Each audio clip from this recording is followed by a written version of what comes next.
Hi, I'm Los Marwasa and welcome to Marwasa on Point. And today I want to talk about something that's been in the news a lot. As you now know, that Donald Trump is the president of the United States. He's no longer president-elect. He is now he's no longer the man waiting to be in the president. He's now the president.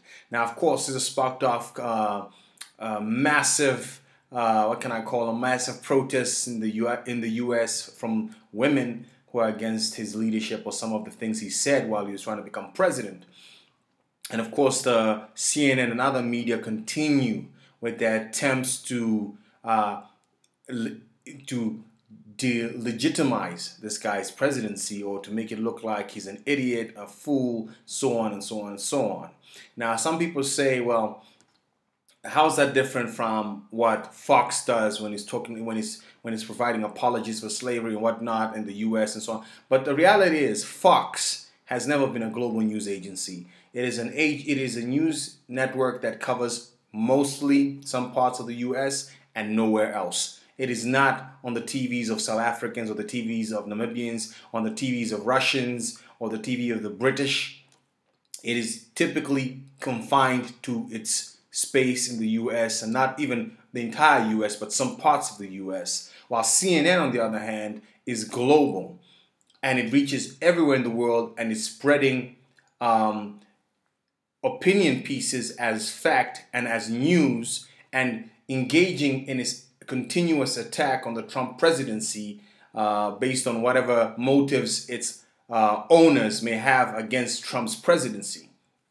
I mean, you can see this from shows like those of Christian Amanpour with Fareed and his GPS Global Square. Last night he had some people on, and there was a professor who's I think he teaches at Princeton, Professor Cohen, and he had some really level-headed opinions. And you should have seen the reaction from Fareed on GPS as well as the other person that was there. And you could just see that he was saying the line that they were not trying to push. That is that we've got to look at this objectively and that, yes, there is possibly some unfairness being heaped on Donald Trump and that the Russian connection that they've been harping about is as flimsy as it can get. It's almost a childish in nature. So that already shows you that that media is heavily invested in the idea that Donald Trump is a bad president. He's up to no good. He has no right to be the president. And this is all born out of the fact that CNN was pro-Clinton from day one, and they lost. They lost the election. And there's been so much media in Europe and in America that over the last couple of months leading up to the election printed endless articles and front covers against Donald Trump, portraying him negatively and criticizing everything and anything he does. Once again, showing you the overwhelming might with which media was marshaled against Donald Trump. Yet the man still won. Now here's the interesting part. People are trying to judge Donald Trump on the basis that he's going to be a bad president, that he's unqualified, etc., etc., etc. Yet they have not even allowed the man to do the job and criticize based on what he does or doesn't do. In other words, they're trying to turn the justice system backwards. They're trying to say a person is guilty before they commit a crime rather than commit the crime and then you're found guilty of it. If Donald Trump is going to do something foolish and show that he's not capable of leading the U.S., let the man commit the crime. Let him do the things that will force you to impeach him. Let him do the things that will force you to say he truly is an incompetent buffoon and should not have ever been allowed to run the U.S. And let it be done by impartial people who can judge it fairly without jumping to conclusions. Because the man was not even in the office for the first day. It was, and CNN on a Sunday or whatever was already going on about how he's already had a day or so in the White House or whatever. What has he done? It's it's official first day. He should have done this and that. Like, the man has not even been in the place for 24 hours, and you've already jumped into criticism of his presidency. That kind of shows something else is going on, and you are really invested in this idea.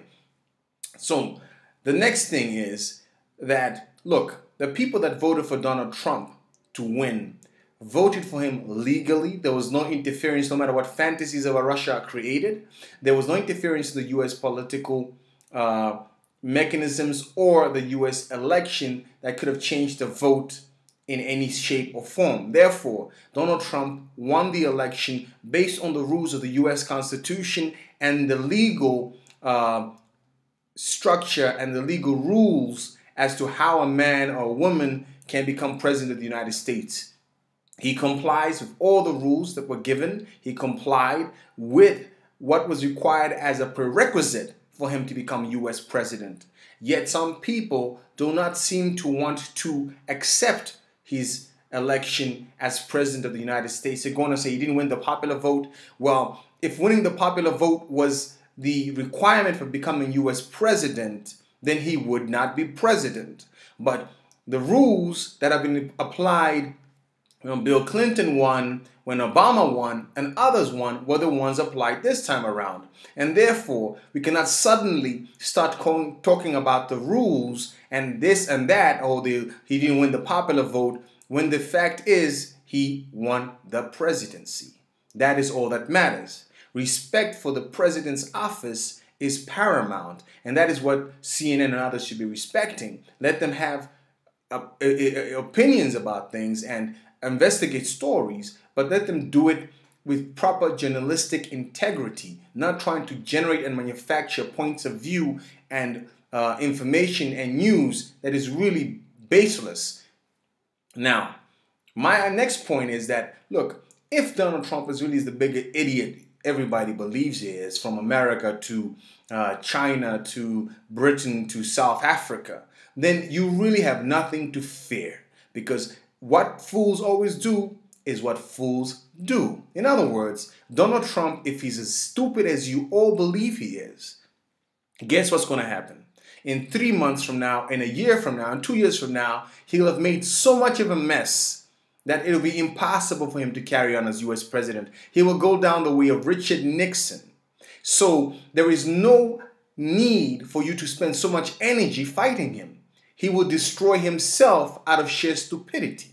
Yet, a lot of people don't seem to believe that that will happen. That leads me to the next conclusion.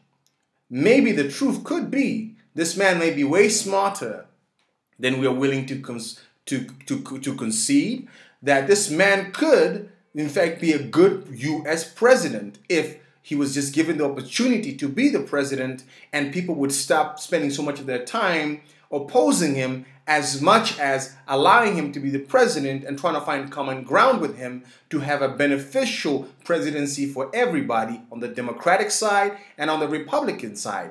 Because in all fairness, I think, you could even argue that Donald Trump is not even a Republican. He simply chose to run as a Republican because the U.S.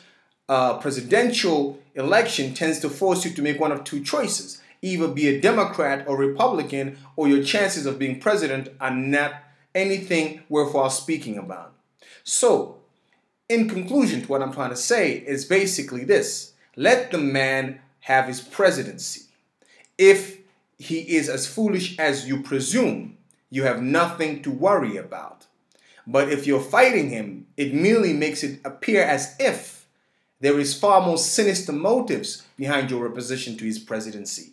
Because there's absolutely nothing he's done yet that we can look at and say, wait a minute, you've done this or that, and therefore that should already disqualify you as holding and continuing to be president of the United States of America. That has not happened yet. And I also wish to remind the voters who voted for him and voted for the opposition that, look, it's not about bigotry or racism. The reality really is the college-educated side of America versus the college-uneducated side of America is what happened here. The college-educated side of things chose to ignore the interests of the people in the heartland, in the places where these former coal mines used to be, where these steel factories used to be, in Detroit, in Michigan, and so on. These people have been ignored by the agenda of globalization as well as the elite of America. They forgot that these were also citizens of the very same country they're citizens of and also have rights. These people were behind the vote that put Barack Obama in the White House. Both terms. These same people were the ones behind that. Hillary Clinton can call them deplorables all she wants. It was Americans, white in color, that put Barack Obama in the White House. It was not just Hispanics or the African Americans. It was white people, both terms. Same thing for Bill Clinton. This time around, they have lost faith in the ability of the Democrats to change the country. Because if you notice at Barack Obama's inauguration, everybody, all of us had so much hope for him and his presidency. And we're not saying his presidency was a failure, though there have been some failures under his presidency like Libya and Syria and the ability to control the police killings of African Americans. But in the end, Barack Obama was a good president, remembered fondly as being one of the most graceful and well-spoken at the job of the president. But while he was president, these bailouts did not go to small towns. They went to the big banks and Wall Street and to the car companies. What about the guys who lost their homes in foreclosures? Those people did not easily forget what happened after the 2008 recession. And it is these people's anger that has led to the election of Donald Trump. Those people are not foolish. They have simply observed that for 8 years, even after going after Barack Obama as this amazing new change in the history and direction of their country, it led not to any benefit for them, but for the big companies. And that is the real reason they voted for Donald Trump. It's got nothing to do with bigotry, because if that was the case, then just simply him being a bigot would have made them vote for him. But that's not the nature of their choice. Their choice is far more intelligent than other people are willing to acknowledge. And there are news media out there that are going around trying to find the dumbest of Donald Trump's voters and supporters and put them on TV or media to make it look like all Donald Trump's supporters are idiots. But what they forget is what they're trying to achieve is demonization of almost half of the US population, which in itself is something that's unacceptable, immoral, and should not happen. So what remains to be seen now is how Donald Trump will do in the office. I wish him luck. I'm not a Donald Trump supporter, but I do believe the man has a right to have the opportunity to demonstrate his capability or lack thereof, to demonstrate either his intelligence or his stupidity. Because after all, is it not the American dream that a person can come from nothing and be somebody? That a person can come from an industry unrelated to politics, rise to the highest office of the land, and be able to give his talents and his efforts to improve the lives of all his fellow citizens. And I hope that's what he will do. But if he does not, then we will not be in any doubt that it was the wrong choice and that maybe some of this media had a good point in opposing him.